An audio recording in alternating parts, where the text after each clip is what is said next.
नमस्ते बच्चों, आप लोग कैसे हैं? ठीक है ना? पिछले कक्षा में हमने एक लोक कथा पढ़ी थी ना, याद है आपको? क्या आप लोग पूरा पाठ भाग पढ़ लिया? क्या आपने अध्यापिका से शंकाओं का समाधान किया? എല്ലാ ക്ലാസ്സിലെയും പോലെ തന്നെ നിങ്ങൾ ക്ലാസ്സിലേക്ക് സ്വാഗതം ചെയ്തു. കഴിഞ്ഞ ക്ലാസ്സിൽ എടുത്തതൊക്കെ ഓർമ്മയില്ല ചോദിക്കുകയാണ്. ആക്ടിവിറ്റീസൊക്കെ ചെയ്തില്ലേ, സംശയങ്ങളൊക്കെ ടീച്ചറോട് ചോദിച്ചില്ലേ എന്നൊക്കെ ചോദിക്കുന്നത്. आज हम एक ഏകാംഗി പഠേ. ഏകാംഗി क्या है? കഴിഞ്ഞ ക്ലാസ്സിൽ നമ്മൾ പഠിച്ച നാടോടി കഥ നിങ്ങൾക്ക് ഓർമ്മയുണ്ടോ? അത് ഏകാംഗിയുടെ രൂപത്തിൽ എഴുതണമെന്ന് പറഞ്ഞിരുന്നല്ലോ. ഏകാംഗി माने एक अंग वाला नाटक. ഏകാംഗി പഠने से पहले हम एक कार्टून देखे. അപ്പോൾ നമ്മൾ ഏകാംഗ നാടകം പഠിക്കുന്നതിന് മുന്നായിട്ട് നമുക്ക് ഒരു കാർട്ടൂൺ നോക്കാനുണ്ട്. ये देखिए, चित्र में कौन है? एक आदमी है. അപ്പോൾ ആ ചിത്രങ്ങളിലേക്ക് നോക്കുക. ആ ചിത്രത്തിൽ ഒരു ആളുണ്ട്, ഒരു വ്യക്തി ഉണ്ട്. वो आदमी क्या सोच रहा है? देखिए, वो पढ़िए. वो सोच रहा है कि ये पत्र मुझे कौन पढ़कर सुनाएगा. അപ്പോൾ ആ വ്യക്തി എന്തോ ചിന്തിച്ചുകൊണ്ടിരിക്കുകയാണ്. അപ്പോൾ എന്താണ് ചിന്തിക്കുന്നത് ചോദിക്കുകയാണ്. അപ്പോൾ എന്താണെന്ന് വെച്ചാൽ അയാളുടെ കയ്യിലുള്ള പേപ്പർ ആരാണ് ഒന്ന് വായിച്ച് കേൾപ്പിക്കുക. അയാൾക്ക് വായിക്കാൻ അറിയില്ല, ആരാണത് വായിച്ച് കേൾപ്പിക്കുക എന്നിങ്ങനെ ചിന്തിച്ചുകൊണ്ടിരിക്കുകയാണ്. उसके हाथ में एक पत्र है ना? लेकिन उसे पढ़ना नहीं आता. इसलिए वो क्या सोच रहा है? यह पत्र, हाँ, वो सोच रहा है कि यह पत्र मुझे कौन पढ़कर सुनाएगा. उसके हाथ में एक पत्र है ना? लेकिन उसे पढ़ना नहीं आता. इसलिए वो क्या सोच रहा है? यह पत्र मुझे कौन पढ़कर सुनाएगा. അപ്പോൾ അയാൾ ചിന്തിച്ചുകൊണ്ടിരിക്കുന്നത് അയാളുടെ കയ്യിലുള്ള പേപ്പർ ആരാണ് അയാൾക്കൊന്ന് വായിച്ചു കൊടുക്കുക, അല്ലെങ്കിൽ ആരാണ് എനിക്കൊന്ന് വായിച്ചു തരിക എന്നിങ്ങനെ ചിന്തിച്ചുകൊണ്ടിരിക്കുകയാണ്. അയാൾക്ക് വായിക്കാൻ അറിയില്ല. ഒന്നുകിൽ പ്രായമായതുകൊണ്ട് കണ്ണു കാണാത്തോണ്ടായിരിക്കാം, അല്ലെങ്കിൽ വായിക്കാൻ അറിയില്ലായിരിക്കാം. അപ്പോൾ ആരാണ് ഇത് എനിക്കൊന്ന് വായിച്ചു തരിക എന്നിങ്ങനെ ആലോചിച്ചുകൊണ്ടിരിക്കുകയാണ്. अब आप दूसरा चित्र देखिए. क्या देखा है? दूर से एक आदमी आ रहा है. അപ്പോൾ ഇനി നിങ്ങൾ രണ്ടാമത്തെ ചിത്രം നോക്കുക. അതിലെന്താണ് കാണുന്നത്? ദൂരെ നിന്നും ഒരു വ്യക്തി ഇങ്ങനെ നടന്നു വരികയാണ്, അല്ലെങ്കിൽ മുന്നോട്ട് വരികയാണ്. उसे देखकर पहला आदमी क्या सोच रहा है? देखिए, शायद वो आदमी मेरी मदद कर सकेगा. അപ്പോൾ അയാളിങ്ങനെ നടന്നു വരുന്നത് കണ്ടിട്ട് ആദ്യത്തെ ആ വ്യക്തി എന്താണ് ചിന്തിക്കുന്നത് വെച്ചാൽ, ഷായത്ത് എന്ന് പറഞ്ഞാൽ ഒരു പക്ഷേ ആ വരുന്ന വ്യക്തിക്ക് എന്നെ സഹായിക്കാൻ കഴിഞ്ഞേക്കും. അതായത് ആ കയ്യിലുള്ള പേപ്പർ വായിച്ച് കേൾപ്പിക്കാൻ കഴിഞ്ഞേക്കും എന്ന് ഇയാൾ ചിന്തിക്കുകയാണ്. ഒന്നാമത്തെ വ്യക്തി ചിന്തിക്കുകയാണ്. मदद करना, इसका मतलब क्या है? देखिए, मदद करना, सहायता करना. മദത് കർണ എന്ന് പറഞ്ഞാലും സഹായത കർണ എന്ന് പറഞ്ഞാലും സഹായിക്കുന്നു എന്നൊക്കെയാണ്. നിങ്ങൾ ടീച്ചർ നിങ്ങളെ സഹായിക്കുന്നൊക്കെ നിങ്ങൾ മുന്നേ പറഞ്ഞു കേട്ടിട്ടില്ലേ? അതുകൊണ്ട് മദത് പറഞ്ഞാൽ സഹായം. पहले आदमी ने क्या सोचा? शायद वो आदमी मेरी मदद कर सकेगा. അയാൾക്ക് എന്ത് സഹായമാണ് വേണ്ടത്? ആ കത്ത് വായിച്ചു കൊടുക്കണം, അല്ലേ? അടുത്ത ചിത്രം നോക്കൂ. अब वो पत्र किसके हाथ में है? ഇപ്പോൾ ആ വായിക്കാനുള്ള പേപ്പർ ആരുടെ കയ്യിലാണുള്ളത്? पगड़ी वाले के हाथ में.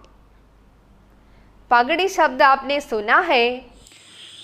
അപ്പോൾ തലപ്പാവ് വെച്ചിട്ടുള്ള ആളുടെ കയ്യിലാണ് ഇപ്പോൾ പേപ്പറുള്ളത്. പകടിവാല പറഞ്ഞാൽ തലപ്പാവ് ധരിച്ച ആൾ എന്നൊക്കെയാണ്. അപ്പോൾ നിങ്ങൾക്ക് പകടിവാല എന്ന അർത്ഥം നിങ്ങൾ കേട്ടിട്ടുണ്ടോ? ഈ ശബ്ദം പറഞ്ഞാൽ ആ വാക്ക് നിങ്ങൾ ആദ്യം കേട്ടിട്ടുണ്ടോ എന്നാണ് ചോദിക്കുന്നത്. पगड़ी क्या है? पगड़ी माने तलपाव. हाथ में पत्र रखकर पगड़ी वाले ने क्या कहा? माफ करना यार, मुझे पढ़ना नहीं आता. അപ്പോൾ പകടിവാല എന്താണ് പറഞ്ഞത്? എനിക്ക് മാപ്പ് തരൂ, എനിക്ക് വായിക്കാൻ അറിയില്ല. അപ്പോൾ പകടിവാല പറഞ്ഞു, ഇയാളോട് പറയണം, ഫസ്റ്റ് ആളോട് പറയണം, എനിക്ക് ഇത് വായിക്കാൻ അറിയില്ല, സോറി എന്ന് പറയണം. क्या कहा? माफ करना यार, मुझे पढ़ना नहीं आता. चौथा चित्र देखिए. पहले आदमी ने क्या कहा? तुमने सर पर पगड़ी जो बांधी है सो. അപ്പോൾ ഒന്നാമത്തെ വ്യക്തി രണ്ടാമത്തെ വ്യക്തിയോട് പറയുകയാണ്, നിങ്ങൾ തലപ്പാവൊക്കെ ധരിച്ചിട്ടുള്ള ആളാണല്ലോ, അപ്പോൾ നിങ്ങൾ കണ്ടപ്പോൾ ഞാൻ വിചാരിച്ചു നിങ്ങൾ പണ്ഡിതനാണെന്ന് വിചാരിച്ചു എന്ന് പറഞ്ഞു. पहले आदमी ने क्या सोचा? तुमने सर पर पगड़ी जो बांधी है सोचा कि तुम विद्वान हो. क्यों ऐसा सोचा? क्योंकि सर पर पगड़ी बांधी है. അപ്പോൾ എന്തുകൊണ്ടാണ് ആ ഒന്നാമത്തെ വ്യക്തി അങ്ങനെ ചിന്തിക്കാൻ കാരണം എന്നാണ് ചോദിക്കുന്നത്. അതായത് രണ്ടാമത്തെ വ്യക്തി തലയിൽ തലപ്പാവൊക്കെ വെച്ചപ്പോൾ നല്ല വിവരമുള്ള അറിവുള്ള ആളുകളൊക്കെ അത് തൊപ്പി വെച്ച് ആണ് നടക്കാറ്, പൊതുവെ അങ്ങനെ നടക്കാറ്. അപ്പോൾ അത് വിചാരിച്ചിട്ടാണ് ഒന്നാമത്തെ വ്യക്തി വിചാരിച്ചത്, അയാൾക്ക് അറിവുണ്ടാകും, അയാൾ ഈ പത്രം വായിച്ചു തരും എന്ന് ഒന്നാമത്തെ വ്യക്തി വിചാരിച്ചു. तब पगड़ी वाले ने क्या किया? देखिए, तो ये पगड़ी तुम रख लो और खुद पढ़ो. അപ്പോൾ രണ്ടാമത്തെ വ്യക്തി എന്താ ചെയ്തത്? അദ്ദേഹത്തിൻ്റെ തലപ്പാവ് എടുത്തിട്ട് ഒന്നാമത്തെ വ്യക്തിയുടെ തലയിൽ വെച്ചു. എന്നിട്ട് പറഞ്ഞു, ഇനി നീ തന്നെ വായിക്ക്. അതായത് ഉദ്ദേശം എന്താ വെച്ചാൽ തൊപ്പി വെച്ചതുകൊണ്ട് വായിക്കാൻ കഴിയുമെന്ന് വിചാരിച്ചു എന്നുള്ളതുകൊണ്ടാണ് തൊപ്പി നീ തലയിൽ വെച്ചിട്ട് നീ തന്നെ വായിച്ചുവിടുന്ന് രണ്ടാമത്തെ വ്യക്തി ഒന്നാമത്തെ വ്യക്തിയോട് പറഞ്ഞു. उन्होंने क्या कहा? तो ये पगड़ी तुम रख लो और खुद पढ़ो. क्या अब वो पढ़ सकता है? नहीं, उसे पढ़ना नहीं आता. അപ്പോൾ ആ തൊപ്പി വെച്ചതുകൊണ്ട് വായിക്കാൻ കഴിയുമെന്നാണ് ചോദിക്കുന്നത്. ഒരിക്കലുമില്ല, പഠിക്കാത്തതുകൊണ്ട് അയാൾക്കത് വായിക്കാൻ സാധിക്കില്ല. अब आप लोग क्या समझे? അപ്പോൾ നിങ്ങൾക്ക് ഈ കഥയിൽ നിന്നും എന്താണ് മനസ്സിലായത്? അതെ, വേഷവിധാനം കണ്ട് ആരെയും വിലയിരുത്താനാകില്ല. ബാഹരി ദിഖാവ ജ്ഞാൻ കാ മാപ്ദണ്ഡ് നഹി. അറിവുള്ള ഒരാളെ തിരിച്ചറിയാൻ അദ്ദേഹത്തിൻ്റെ വസ്ത്രം ഒരു മാനദണ്ഡമല്ല. അതായത് ഒരാളെ കണ്ടാൽ നമുക്ക് തിരിച്ചറിയാൻ കഴിയില്ല അയാൾക്ക് അറിവുണ്ടോ ഇല്ലേ എന്ന്. വസ്ത്രം കൊണ്ട് നമുക്ക് മനസ്സിലാക്കാൻ സാധിക്കില്ല. अब हम ज्ञान से संबंधित एक एकांगी पढ़ें. एकांगी का नाम है ज्ञान मार्ग. देखिए, ज्ञान मार्ग. एकांगी के लेखक कौन है? असगर वजाहत. असगर वजाहत. അസ്കർ വസാഹത്ത് എഴുതിയ ഒരു ഏകാംഗ നാടകമാണ് നമ്മളിവിടെ പഠിക്കാൻ പോകുന്നത്. यह 3 राजकुमारों की कहानी है. ഇത് 3 രാജകുമാരന്മാരുടെ ഒരു കഥയാണ്. गुरुकुल में अपनी पढ़ाई पूरी करने के बाद तीनों अपने अपने घर लौट रहे हैं. ഗുരുകുലത്തിൽ നിന്നും, അതായത് പഠിക്കുന്ന സ്ഥലത്ത് നിന്നും അവരുടെ പഠനം പൂർത്തിയാക്കിയതിന് ശേഷം അവർ വീട്ടിലേക്ക് മടങ്ങുകയാണ്. ये चित्र देखिए. तीनों गुरुकुल से निकले. ഈ ചിത്രത്തിലേക്ക് നോക്കൂ, 3 പേരും ഗുരുകുലത്തിൽ നിന്ന് ഇറങ്ങി. क्या आप लोग गुरुकुल की शिक्षा के बारे में सुना है? प्राचीन भारत में बच्चे अपने गुरु के घर में रहकर पढ़ते थे. അപ്പോൾ നിങ്ങളുടെ ഗുരുകുലം അങ്ങനത്തെ വിദ്യാഭ്യാസത്തെക്കുറിച്ച് ക്ലാസ്സുകളെക്കുറിച്ച് കേട്ടിട്ടുണ്ടോ എന്നാണ് ചോദിക്കുന്നത്. അപ്പോൾ അതെന്താ വെച്ചാൽ പുരാതന കാലത്ത് ഗുരുവിൻ്റെ വീട്ടിൽ പോയിട്ട് നിന്നിട്ടാണ് കുട്ടികൾ പഠിച്ചിരുന്നത്. പഠനം പൂർത്തിയായിട്ട് മാത്രമേ കുട്ടികൾക്ക് അവരുടെ വീടുകളിൽ പോകുവാൻ കഴിയുകയുള്ളൂ. നിങ്ങൾ കൃഷ്ണൻ്റെയും കുചേലൻ്റെയും കഥ കേട്ടിട്ടില്ലേ? ഇരുവരും പരിചയപ്പെടുന്നത് എവിടെ വച്ചാണ്? ഗുരുകുലത്തിൽ വച്ചാണ് അല്ലേ? तो बच्चों, यहाँ भी तीनों राजकुमार अपनी पढ़ाई पूरी करने के बाद अपने अपने घर लौट रहे हैं. तीनों घने जंगल से यात्रा कर रहे हैं. 3 പേരുടെ യാത്ര ഒരു ഘോര വനത്തിലൂടെയായിരുന്നു. അതായത് ഒരു എന്താ പറയുക, തിങ്ങി നിറഞ്ഞ കാടുകൾക്ക് ഇടയിലൂടെയായിരുന്നു. ये देखिए चित्र. घना जंगल, इसका मतलब क्या है? घना जंगल माने घोर वन। क्या है? घोर वन। ധാനാജംഗൽ എന്ന് പറഞ്ഞാൽ ഇടതൂർന്ന വനം അല്ലെങ്കിൽ എന്താ പറയുക കൊടും കാട് എന്നൊക്കെ പറയാം, ഘോരവനം എന്നൊക്കെ പറയാം. तीनों घोर वन से यात्रा कर रहे हैं. अब पाठभाग देखें. आप देखिए पाठभाग. राजकुमार 1. हम तीनों इस बात पर गर्व कर सकते हैं कि हमने ज्ञान प्राप्त कर लिया है. അപ്പോൾ ഒന്നാമത്തെ രാജകുമാരൻ പറയാണ്, നമുക്ക് 3 പേർക്കും ഇനി അഭിമാനിക്കാം. എന്തെന്നാൽ നമ്മൾ 3 പേരും അറിവ് നേടി. അപ്പോൾ നമ്മൾ വിദ്യാഭ്യാസം കരസ്ഥമാക്കി, അതുകൊണ്ട് നമുക്കിനി അഭിമാനിക്കാമെന്ന് ഒന്നാമത്തെ രാജകുമാരൻ മറ്റുള്ളവരോട് പറയാണ്. राजकुमार 2. संसार में कितने कम लोगों को ये सौभाग्य प्राप्त होता है. അപ്പോൾ രണ്ടാമത്തെ രാജകുമാരൻ മറുപടി പറയാണ്, ഈ ലോകത്ത് എത്ര കുറഞ്ഞ പേർക്ക് മാത്രമാണ് ഇത്തരം സൗഭാഗ്യം ലഭിക്കുക എന്നുള്ളത്. അതായത് അവരുടെ കാലഘട്ടത്തിൽ വിദ്യാഭ്യാസം ലഭിക്കുക എന്നുള്ളത് വളരെ ദൗർലഭ്യമായിരുന്നു. അതുപോലെ തന്നെ പഠിക്കാൻ തന്നെ സൗകര്യമൊക്കെ കുറവായിരുന്നു. അപ്പോൾ അതുകൊണ്ടാണ് അവരങ്ങനെ, രണ്ടാമത്തെ രാജകുമാരൻ അങ്ങനെ പറഞ്ഞത്. राजकुमार 3. पर हम सबका ज्ञान बराबर नहीं है. അപ്പോൾ മൂന്നാമത്തെ രാജകുമാരൻ പറയാണ്, നമ്മുടെ അറിവ് എല്ലാം തുല്യമല്ല, ബറാബറല്ല എന്ന് പറയാണ്. ഓരോരുത്തരുടെയും അറിവ് വ്യത്യാസമാണ്, ബറാബറല്ല എന്ന് മൂന്നാമത്തെ രാജകുമാരൻ പറയാണ്. और एक बार पढ़िए. राजकुमार 1. हम तीनों इस बात पर गर्व कर सकते हैं कि हमने ज्ञान प्राप्त कर लिया है. राजकुमार 2. संसार में कितने कम लोगों को ये सौभाग्य प्राप्त होता है. राजकुमार 3. पर हम सबका ज्ञान बराबर नहीं है. यहाँ पहला राजकुमार किस बात पर गर्व करते हैं? आप बताइए. वे गर्व करते हैं कि तीनों ने अच्छा ज्ञान प्राप्त कर लिया है. ഇവിടെ ഒന്നാമത്തെ രാജകുമാരൻ അഭിമാനിക്കുന്നത് എന്താണ്? ഗർവ് പറഞ്ഞാൽ അഭിമാനം. അതായത് നമ്മൾ 3 പേരും നല്ല വിദ്യാഭ്യാസം കിട്ടി എന്നുള്ള ഒരു അഭിമാനമാണ് ഒന്നാമത്തെ രാജകുമാരനുള്ളത്. ज्ञान का मतलब क्या है? ज्ञान माने അറിവ്, नॉलेज. दूसरा राजकुमार इसे क्या मानता है? ज्ञान प्राप्त करना सौभाग्य है. संसार में कम लोगों को ये सौभाग्य मिलता है. क्या ज्ञान प्राप्त करना सौभाग्य है? हाँ, ज्ञान प्राप्त करना सौभाग्य ही है.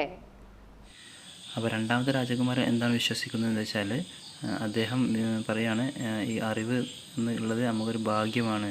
അത് ഈ ലോകത്ത് എല്ലാവർക്കും ലഭിക്കില്ല. അപ്പോൾ നമുക്ക് കിട്ടിയിരിക്കുന്നത് വലിയൊരു ഭാഗ്യമാണ് എന്നാണ് രണ്ടാമത്തെ രാജകുമാരൻ വിശ്വസിക്കുന്നത്. ഒന്നാമത്തെ രാജകുമാരന് അഭിമാനമാണ്, രണ്ടാമത്തെ രാജകുമാരന് അതൊരു ഭാഗ്യമായിട്ടാണ് കരുതുന്നത്. तीसरे राजकुमार ने क्या कहा? तीसरे राजकुमार का मत है कि तीनों ने ज्ञान प्राप्त कर लिया है, पर तीनों का ज्ञान बराबर नहीं है. മൂന്നാമത്തെ രാജകുമാരൻ്റെ അഭിപ്രായം പറയാണ്, അവർ വിദ്യാഭ്യാസമൊക്കെ നേടി, അറിവ് നേടി, പക്ഷേ നമ്മൾ 3 പേരുടെയും അറിവ് ഒരേപോലെയല്ല, വ്യത്യാസമുണ്ട് എന്നാണ് അവൻ്റെ അഭിപ്രായം. बराबर का मतलब क्या है? आप बताइए. बराबर माने एक समान. ഇങ്ങനെ തങ്ങളുടെ അറിവുമായി ബന്ധപ്പെട്ട കാര്യങ്ങൾ ചർച്ച ചെയ്ത് അവർ മുന്നോട്ട് പോയി. എന്നാൽ 3 പേരും തങ്ങൾക്ക് ലഭിച്ച അറിവിനെക്കുറിച്ച് അഹങ്കരിക്കുന്നുണ്ടായിരുന്നു. അവരുടെ സംഭാഷണം ഒന്ന് നോക്കാം. രാജ്കുമാർ 3. मेरा ज्ञान तुम दोनों के ज्ञान से अधिक है. അപ്പോൾ മൂന്നാമത്തെ രാജകുമാരൻ പറയാം, അവൻ നേരത്തെ പറഞ്ഞു അറിവ് ഒരേപോലെ അല്ല. അപ്പോൾ അവൻ പറയാണ്, നിങ്ങൾ 2 പേരെക്കാളും എനിക്ക് കൂടുതൽ അറിവുണ്ട്, അധികമാണ് എന്നാണ് അവൻ പറയുന്നത്. राजकुमार 1. कैसी मूर्खता वाली बातें कर रहे हो? मैं तुम दोनों से बड़ा हूँ. मेरे ही पास ज्ञान है। അപ്പോൾ ഒന്നാമത്തെ രാജകുമാരൻ പറയാണ്, നീ എന്ത് വിഡ്ഢിത്തരമാണ് പറയുന്നത്? മേൻ തും ദോനോ സെ ബഡാ ഹുവ, അത് നിങ്ങൾ രണ്ടാളെക്കാളും ഞാനാണ് ഏറ്റവും വലുത്. വലുത് മീൻസ് അറിവിൽ വലുത്. അപ്പോൾ എൻ്റെ അടുത്ത് ഒരുപാട് അറിവുണ്ട്. അപ്പോൾ എനിക്കാണ് ഏറ്റവും കൂടുതൽ അറിവുള്ളത് നിങ്ങൾ രണ്ടാളെക്കാളും എന്ന് ഒന്നാമത്തെ രാജകുമാരൻ പറഞ്ഞു. राजकुमार 2, मैं तो गुरुकुल आने से पहले भी पढ़ता था, मेरा ज्ञान तुम दोनों से ज्यादा है. അപ്പോൾ രണ്ടാമത്തെ രാജകുമാരൻ പറയാണ്, ഞാൻ ഗുരുകുലത്തിൽ വരുന്നതിന് മുന്നേ തന്നെ പഠിച്ചിട്ടുണ്ട്. അപ്പോൾ എൻ്റെ അടുത്താണ് നിങ്ങൾ രണ്ടാളെക്കാളും കൂടുതലായിട്ട് അറിവുള്ളത്. पाठभाग एक बार भी देखें. राजकुमार 3, मेरा ज्ञान तुम दोनों के ज्ञान से अधिक है. राजकुमार 1, कैसी मूर्खता वाली बातें कर रहे हो? मैं तुम दोनों से बड़ा हूँ, मेरे ही पास ज्ञान है. राजकुमार 2, मैं तो गुरुकुल आने से पहले भी पढ़ता था, मेरा ज्ञान तुम दोनों से ज्यादा है. तीसरा राजकुमार क्या कहता है? देखिए, मेरा ज्ञान तुम दोनों के ज्ञान से अधिक है. तीसरा राजकुमार क्या कहता है? पढ़िए. मेरा ज्ञान तुम दोनों के ज्ञान से अधिक है. पहला राजकुमार क्या कहता है? देखिए, मैं तुम दोनों से बड़ा हूं. क्या कहा? मैं तुम दोनों से बड़ा हूं. यह सुनकर दूसरा राजकुमार क्या कहता है? जरा देखिए, मेरा ज्ञान तुम दोनों से ज्यादा है.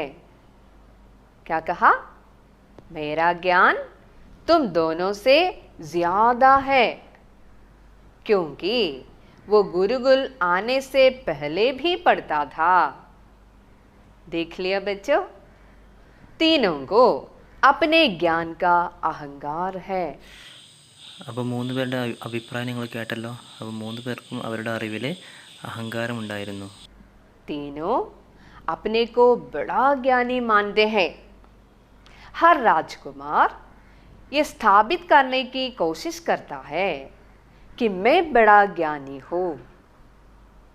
ഞാനാണ് വലിയ പണ്ഡിതൻ, ഞാനാണ് അറിവുള്ളവൻ എന്ന് സ്ഥാപിക്കാൻ അവർ ഓരോരുത്തരും പല കാരണങ്ങളാണ് പറയുന്നത്. പാഠഭാഗ് देखिए. राजकुमार 1, मेरे पिता बहुत बड़े ज्ञानी हैं, उनका पुत्र होने के नाते मैं तुम दोनों से ज्यादा विद्वान हूँ. അപ്പോൾ ഒന്നാമത്തെ രാജകുമാരൻ പറയാണ്, അവൻ്റെ പിതാവ് ഒരു വലിയ അറിവുള്ള ആളായിരുന്നു. അപ്പോൾ അതുകൊണ്ട് അവൻ്റെ പുത്രനായി, ആ പിതാവിൻ്റെ പുത്രനായി ജനിച്ചതിൽ എനിക്ക് നിങ്ങളെ രണ്ടാളെക്കാളും അധികം വിജ്ഞാനമുണ്ട് എന്ന് പറയുന്നു. राजकुमार 2, पिता से क्या होता है? मेरी तो माताजी देश की मानी हुई विदुषी है, मैं उनके पेट में 9 महीने रहा हूँ, तुम दोनों मेरी मुकाबला नहीं कर सकते.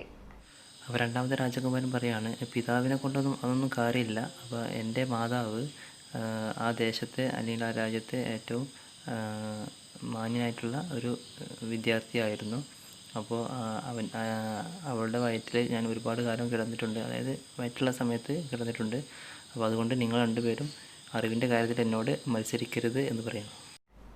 राजकुमार 3, मेरे घर के सेवक तक महापंडित है, तुम दोनों मेरे आगे मूर्ख हो. എൻ്റെ വീട്ടിലുള്ള സേവകർ വരെ വലിയ പണ്ഡിതന്മാരാണ്. അപ്പോൾ നിങ്ങൾ രണ്ടുപേരും എൻ്റെ കണ്ണിൽ വെറും വിഡ്ഢികളാണ്. एक बार भी पाठभाग देखिए. राजकुमार 1, मेरे पिता बहुत बड़े ज्ञानी है, उनका पुत्र होने के नाते मैं तुम दोनों से ज्यादा विद्वान हूँ. राजकुमार 2, पिता से क्या होता है? मेरी तो माताजी देश की मानी हुई विदुषी है, मैं उनके पेट में 9 महीने रहा हूँ। तुम दोनों मेरी मुकाबला नहीं कर सकते। राजकुमार 3, मेरे घर के सेवक तक महापंडित हैं, तुम दोनों मेरे आगे मूर्ख हो। देखिए बच्चों, हर राजकुमार अपने को बड़ा ज्ञानी स्थापित करने के लिए क्या क्या तर्क देता है. ഓരോ രാജകുമാരന്മാരും അവരാണ് വലിയ അറിവുള്ളവൻ എന്ന് സ്ഥാപിക്കാൻ എന്തെല്ലാം വാദമാണ് ഉന്നയിക്കുന്നതെന്ന് നോക്കൂ. पहले राजकुमार का तर्क देखिए. उसके पिता बड़ा विद्वान है, उनके पुत्र होने के नाते वही बड़ा विद्वान है. तो दूसरे राजकुमार का तर्क देखिए. उसकी माताजी बड़ी विदुषी है, इसलिए वही बड़ा विद्वान है. तीसरे का कहना देखिए. मेरे घर के सेवक तक पंडित है, इसलिए वही बड़ा ज्ञानी है. ഇവിടെ 3 രാജകുമാരന്മാരും ഞാനാണ് വലിയ പണ്ഡിതൻ എന്ന് സ്ഥാപിക്കാൻ പറഞ്ഞ കാര്യങ്ങൾ നിങ്ങൾ ശ്രദ്ധിച്ചോ? നമ്മുടെ കുടുംബാംഗങ്ങൾ പണ്ഡിതരായതുകൊണ്ട് മാത്രം നമുക്ക് പണ്ഡിതരാകാൻ കഴിയുമോ? നമുക്ക് ശരിയായ അറിവ് എങ്ങനെയാണ് ലഭിക്കുന്നത്? ഒന്ന് ആലോചിച്ച് നോക്കൂ. अब आप सोचिए, क्या हमारे माँ बाप और परिवार के लोग ज्ञानी है तो हम ज्ञानी बन जाएंगे? നിങ്ങളൊന്ന് ചിന്തിക്കൂ, നമ്മുടെ അച്ഛൻ അമ്മ അതുപോലെ തന്നെ മറ്റു കുടുംബക്കാർ ബന്ധുക്കളൊക്കെ അറിവുള്ളവരാണെന്നുണ്ടെങ്കിൽ നമുക്ക് അറിവ് ലഭിക്കുമോ? आप बताइए. नहीं. ठीक है, तो ज्ञान का अर्जन कैसे होता है? അപ്പോൾ അറിവ് എങ്ങനെയാണ് ഉണ്ടാവുക? आप बताइए एक एक करके. हाँ, अपने अनुभवों से, दूसरों से विचार विनिमय करने से, प्रकृति से, पुस्तकों से और गुरुजनों से. അപ്പോൾ നമുക്ക് അറിവ് എവിടെ നിന്നൊക്കെ ലഭിക്കുന്നത് വെച്ചാൽ, ഒന്ന് നമ്മുടെ അനുഭവത്തിൽ നിന്ന്, രണ്ടാമതായിട്ട് ആശയങ്ങൾ കൈമാറുന്നതിലൂടെ അല്ലെങ്കിൽ മറ്റുള്ളവരുമായി ഇടപെടുന്നതിലൂടെ നമുക്ക് അറിവ് ലഭിക്കും. അതുപോലെ തന്നെ പ്രകൃതിയിൽ നിന്നും നമുക്ക് ലഭിക്കും. അതുപോലെ പുസ്തകങ്ങളൊക്കെ വായിച്ചിട്ടുള്ള അറിവ് ലഭിക്കും. അതുപോലെ നമ്മുടെ ഗുരുനാഥന്മാരിൽ നിന്നും അറിവ് പകർന്ന് നൽകും, അല്ലെങ്കിൽ പകർന്ന് കിട്ടും. देखिए, ज्ञान का अर्जन कैसे होता है? अपने अनुभवों से, दूसरों से विचार विनिमय करने से, प्रकृति से, पुस्तकों से और गुरुजनों से. यही ठीक है ना? നമ്മുടെ അനുഭവങ്ങളിൽ നിന്നും, മറ്റുള്ളവരോട് ആശയവിനിമയം നടത്തുന്നതിൽ നിന്നും, പ്രകൃതിയിൽ നിന്നും, പുസ്തകങ്ങളിൽ നിന്നും, ഗുരുക്കന്മാരിൽ നിന്നും ഒക്കെ നമുക്ക് അറിവ് ലഭിക്കും അല്ലേ? अब पाठभाग का अगला भाग देखें. अंत में तीनों राजकुमार अपने ज्ञान की परीक्षा लेना चाहते हैं. पाठभाग देखें. राजकुमार 1, यही बात है तो चलो परीक्षा हो जाए. അപ്പോൾ ഒന്നാമത്തെ രാജകുമാരൻ പറയാണ്, ഇങ്ങനെയാണെന്നുണ്ടെങ്കിൽ നമുക്ക് ഒരു പരീക്ഷ നടത്തി നോക്കാം. राजकुमार 3, यही बात है तो तुम अपने ज्ञान का परिचय दो. അപ്പോൾ മൂന്നാമത്തെ രാജകുമാരൻ പറയാണ്, അങ്ങനെയാണെന്നുണ്ടെങ്കിൽ നീ നിൻ്റെ അറിവ് പരിചയപ്പെടുത്ത്. राजकुमार 2, ज्ञान का परिचय ज्ञानी को दिया जाता है, मूर्खों को नहीं. ഒരു അറിവ് അത് മറ്റുള്ള അറിവുള്ള ആൾക്കേ മനസ്സിലാക്കാൻ സാധിക്കുകയുള്ളൂ, ഒരു പൊട്ടന് അല്ലെങ്കിൽ ഒരു വിഡ്ഢിയായിട്ടുള്ള ആൾക്ക് അത് മനസ്സിലാകില്ല എന്ന് പറഞ്ഞു. ആര്? രണ്ടാമത്തെ രാജകുമാരൻ. राजकुमार 3, तुम मेरा अपमान कर रहे हो. നിങ്ങൾ എന്നെ അപമാനിക്കുകയാണോ? राजकुमार 1, अपने ज्ञान का परिचय दो, नहीं तो हम तुमको दंड देंगे. അപ്പോൾ ഒന്നാമത്തെ രാജകുമാരൻ പറയാണ്, നിങ്ങളുടെ അറിവ് നിങ്ങൾക്ക് പരിചയപ്പെടുത്താൻ സാധിച്ചില്ല എന്നുണ്ടെങ്കിൽ നിങ്ങളെ ഞങ്ങൾ ശിക്ഷിക്കും. एक बार भी पाठभाग देखें. राजकुमार 1, यही बात है तो चलो परीक्षा हो जाए. राजकुमार 3, यही बात है तो तुम अपने ज्ञान का परिचय दो. राजकुमार 2, ज्ञान का परिचय ज्ञानी को दिया जाता है, मूर्खों को नहीं। राजकुमार 3, तुम मेरा अपमान कर रहे हो। राजकुमार 1, अपने ज्ञान का परिचय दो, नहीं तो हम तुमको दंड देंगे। ആരാണ് വലിയ ജ്ഞാനി എന്ന് പരീക്ഷിച്ചറിയാൻ 3 രാജകുമാരന്മാരും പരസ്പരം വെല്ലുവിളിക്കുകയാണ്. दूसरा राजकुमार सबको क्या करता है? मूर्ख करता है। राजकुमार 2, ज्ञान का परिचय ज्ञानी को दिया जाता है, मूर्खों को नहीं। मूर्ख का मतलब क्या है? मूर्ख माने बेवकूफ, विड्ढी, फूल।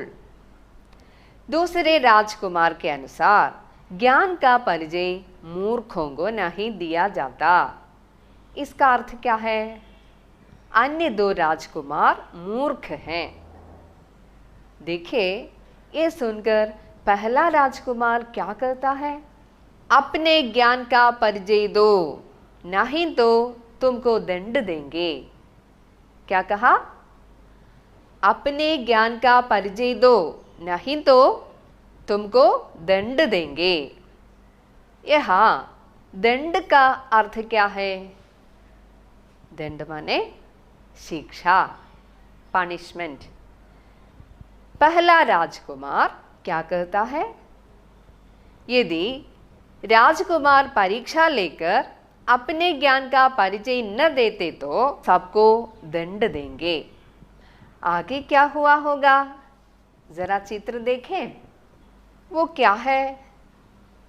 ठीक है, जानवर की हड्डियाँ। അവസാനം അവിടെ അവരെന്ത് ചെയ്തു? ആ ചിത്രത്തിലേക്ക് നോക്കൂ. അവിടെ ഒരു ജീവിയുടെ എല്ലുകൾ കാണുന്നുണ്ട്. हड्डी माने क्या है? हड्डी माने अस्थि। അപ്പോൾ ഹണ്ടി എന്ന് പറഞ്ഞാൽ അസ്ഥി, എല്ല്, ഒരു ജീവിയുടെ എല്ല്. तो वहाँ तीनों राजकुमार किसी जानवर की हड्डियाँ देखते हैं। आगे देखिए, पाठभाग पढ़े। राजकुमार 2, ये हड्डियाँ देख रहे हो?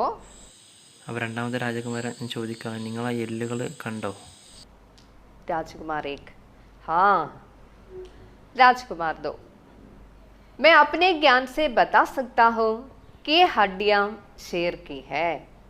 അപ്പോൾ രണ്ടാമത്തെ രാജകുമാരൻ പറയാണ്, എനിക്ക് എൻ്റെ അറിവ് വെച്ചിട്ട് അത് പറയാൻ സാധിക്കും. എന്താ വെച്ചാൽ ആ ഹഡ്ഡിയ, ആ എല്ല് ഒരു സിംഹത്തിൻ്റെ എല്ലാണെന്ന് എനിക്ക് എൻ്റെ അറിവ് വെച്ചിട്ട് പറയാൻ സാധിക്കും. राजकुमार 3, ये तो मामूली बात है। मैं तो अपना ज्ञान से इन हड्डियों पर मांस, उनमें रक्त और उसके ऊपर खाल मट सकता हूँ। लो मैं मंत्र पढ़ता हूँ। അപ്പോൾ മൂന്നാമത്തെ രാജകുമാരൻ പറയാണ്, ഇപ്പോൾ നീ പറഞ്ഞ അതൊരു ചെറിയൊരു കാര്യം, സാധാരണ കാര്യമാണ്. മാമൂലി എന്ന് പറഞ്ഞാൽ സാധാരണ കാര്യം. അപ്പോൾ സാധാരണ കാര്യമാണ് നീ പറഞ്ഞത്. എനിക്ക് എൻ്റെ അറിവ് കൊണ്ട് എല്ലിൻ്റെ മുകളിൽ മാംസവും അതുപോലെ തന്നെ രക്തവും അതുപോലെ തന്നെ തൊലിയൊക്കെ നിറച്ചുകൊണ്ട് അത് ചെയ്യാൻ കഴിയും. അങ്ങനെയൊക്കെ ചെയ്യാൻ കഴിയുന്നുള്ള രീതിയിലാണ് മൂന്നാമത്തെ രാജകുമാരൻ പറഞ്ഞത്. और एक बार पढ़े। राजकुमार 2, ये हड्डियां देख रहे हो? राजकुमार 1, हाँ। राजकुमार 2, मैं अपने ज्ञान से बता सकता हूँ कि ये हड्डियां शेर की है। राजकुमार 3, ये तो मामूली बात है। मैं तो अपने ज्ञान से इन हड्डियों पर मांस, उनमें रक्त और उसके ऊपर खाल मट सकता हूँ। लो मैं मंत्र पढ़ता हूँ। वहाँ कुछ हड्डियाँ पड़ी थी ना, किसकी है? देखिए, दूसरा राजकुमार क्या करता है?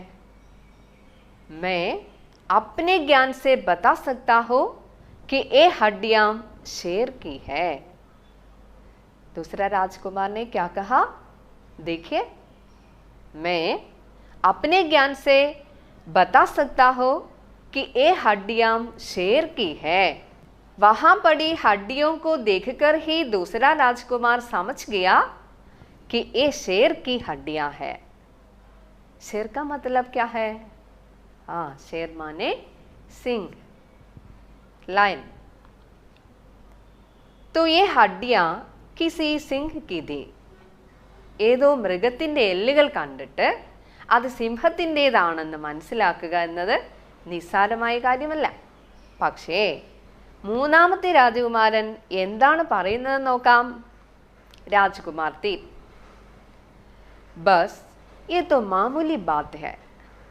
मामूली बात का अर्थ बता सकते हैं?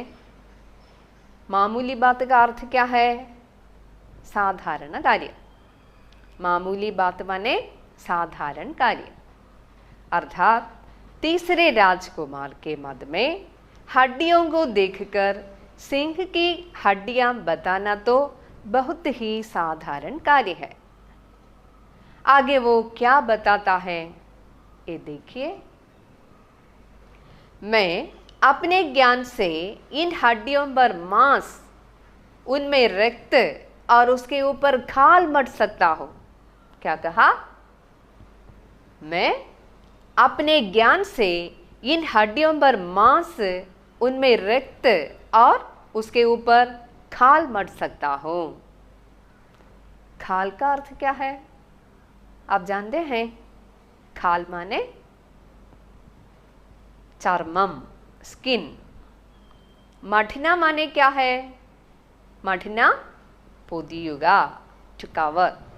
ഇവിടെ മൂന്നാമത്തെ രാജകുമാരൻ സിംഹത്തിൻ്റെ എല്ലുകളിൽ മാംസവും അതിനുള്ളിൽ രക്തവും നിറച്ച് ചർമ്മം കൊണ്ട് ആവരണം ചെയ്ത് മാറ്റുമെന്നാണ് പറയുന്നത്.